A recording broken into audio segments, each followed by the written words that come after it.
Okay. So first of all, let me bring this down. I'm not quite as tall as the last speaker. I want to thank you guys. I don't know that I have ever been this inspired at a luncheon. The kids are amazing. The teachers are amazing. My son recently told me that becoming a teacher was just the most ridiculous thing that you could do. And I said, you know, you want to give into generations and change lives. And he said, no, you spend a bunch of money and then you teach for nothing. He said, why would anyone do that? And I was encouraging him to look at the other side, and I wish I would have brought him here with me today, is you guys are changing lives. Like, I have hope in the future financially because of what I've seen here today. It's beyond amazing. So I'm going to grab my little clicker. So on the screen, of course, I have, reach out to me. I love to hear what you guys are doing. I love to bring students and teachers and have field trips at my company. We're a manufacturing company. We design and manufacture aircraft interior hardware. So our big claim to fame is if you've ever been to the bathroom on a 747, we make the occupied vacant latch. So I tell everybody, we keep your privates private while you're in the sky. So reach out. I absolutely love to have kids do field trips at our organization. So I'm going to brag just a little bit and tell you a little bit about myself. Maybe, if the clicker works. Maybe I'm clicking the wrong button. There's only 2 arrows. I would think that one of those arrows, nope. Okay. Oh, there we go. So who I am. I told you guys I'm the owner of an aerospace manufacturing company, the wife of 20 years. I know that's amazing to think because I look so darn young. I'm the mom to 3 sons, and hey, if I have the chance to put a photo of my boys up and let everybody see it, I'm going to do it. And next to my boys are my girls. So one of the things that I'm really big into is promoting women in manufacturing, women in engineering, women in STEM. So we did a Rosie Riveter photo shoot, and that was actually done in 2015, but what was interesting is in 2018, it went international in a magazine called Runway Girl, and it's about aviation, and so we've gotten tons of people. They've actually asked if we can do a calendar for them, and just a neat experience. So I'm really glad that, to brag on my ladies that were with me. All of those women are actually CNC operators, so they actually run machines. It's not our secretary that we brought down, it's actual women in manufacturing.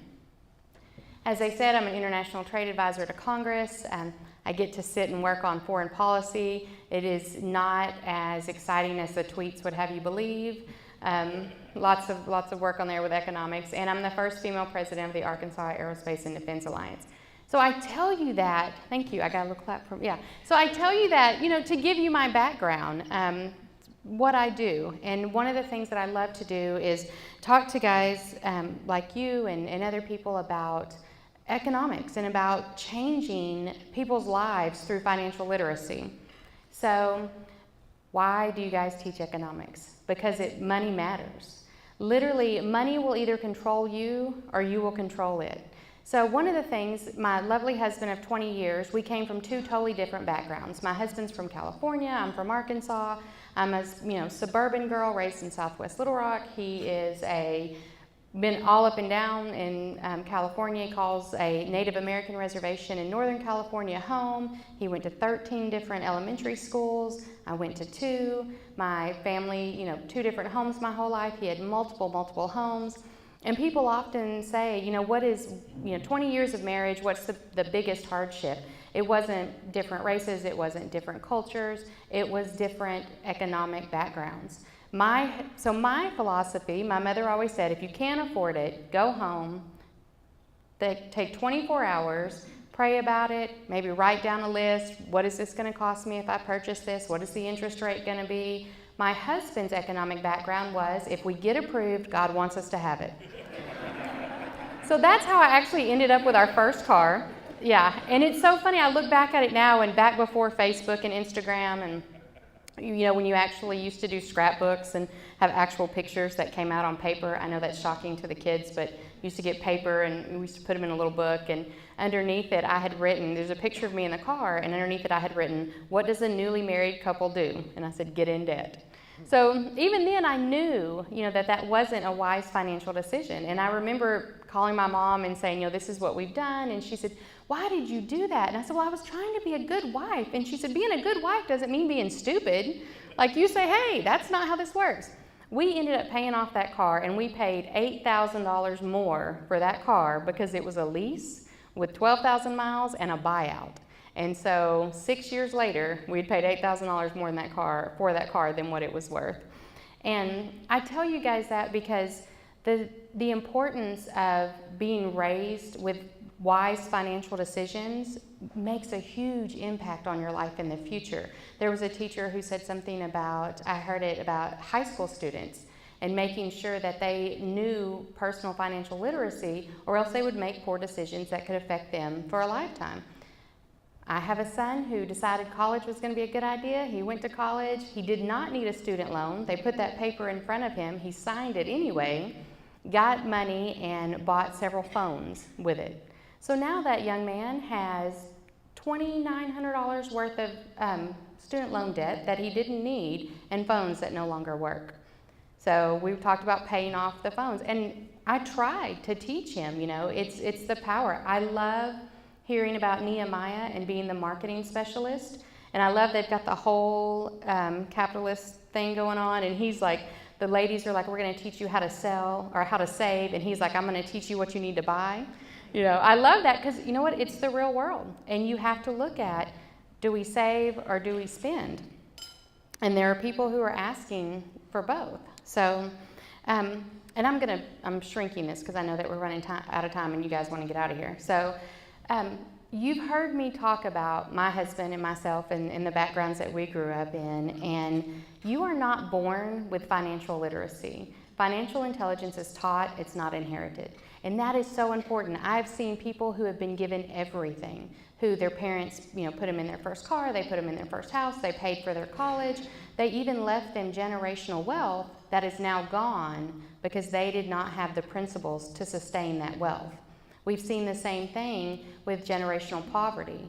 That's why it is so extremely important to teach economics, is because you can actually change someone's life through that. Now, I'm sure there are math teachers out there who are going to say that you can change people's life through mathematics, and English teachers who will say you can change your life through English, and I don't doubt that. But you can change their social situation with economic intelligence and teaching these kids that. And it's so important. It's just absolutely amazing that you guys are doing this. When I was preparing for this speech, I tried to think about a teacher who had impacted me economically and, in the financial realm, and I came up with nothing. We didn't even have anybody teaching us about finances when I was in school. The only thing I remember is in home economics in the 8th grade, I was taught how to write a check, and that's it. And just recently, about 2 weeks ago, I'm going on a trip with some girlfriends, and she said, hey, you can just send me a check. And I said, what are you, 85 years old? Who writes checks anymore? Like, I wouldn't even know how to do that. Can I Venmo you or Cash App you? Like, what's going on? It changes so much, but the principles are the same. I love the girls talking about saving. If you save, that money is there. It's there for something important. Teaching is, and I know that I'm speaking to the choir. I have two 20-year-olds, as you saw, so this is something that we talk about all the time in my house, about saving and knowing the difference in a want and a need. And I have a son who, today, he will move into his own apartment. And I am praising God because, you get to that point where it's like, son, it's time for you to go. We're kicking you out of the nest. He's moving into his own apartment, and he keeps telling me, I need a coffee table. And I said, you don't need a coffee table. You need a trash can.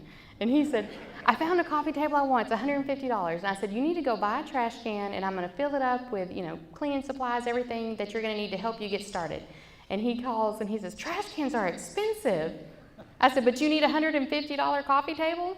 So, it's teaching that the difference in the want and the need. And it's something that, like I said, with two 20-year-olds, I'm doing constantly right now. So people ask me all the time what my top business advice is, and it's always get your money right.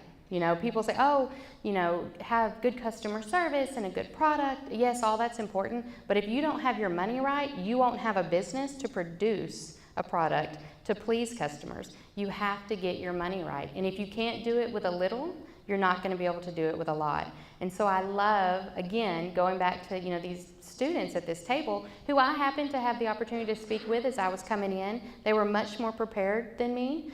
I said, are you speaking? And they said, yeah.